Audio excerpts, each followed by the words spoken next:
Hey, greetings.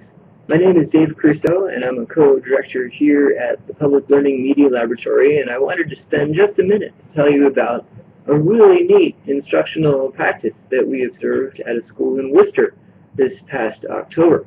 The instructional practice was pretty simple. We were observing a fourth grade English language arts class, and the kids were struggling with the meaning of the prefix mono. And so the teacher had asked her students to come up with words that contain the prefix mono. And one child raised her hand and said, "Hey, mononucleosis.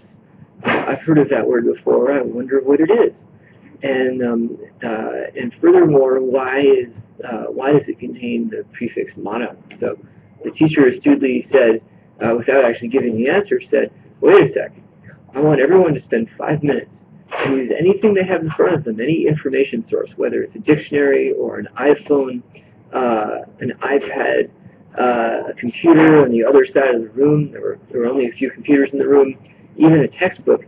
Come back in those 5 minutes with some answer about the meaning of mono and its relation to mononucleosis." And so the young people scattered off and looked their definitions up and then reconvened a few minutes later. And the class had this really wonderful discussion. Actually, it turns out that one student had looked at Wikipedia and was struggling to make sense with what that page actually said because the article is really quite scientific and complex. And so the teacher helped those students who had dictionary definitions bring bearing to the Wikipedia page about mononucleosis through their much simpler interpretations. So it was a really interesting sort of information literacy exercise.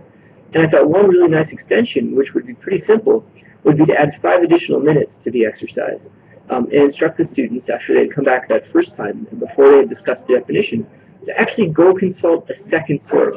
If they consulted a dictionary the first time around, then the second time around to go consult a computer or whatever website they might find. If they consulted a website like Wikipedia, instead to use a dictionary or a textbook. So they get 2 different perspectives on information sources.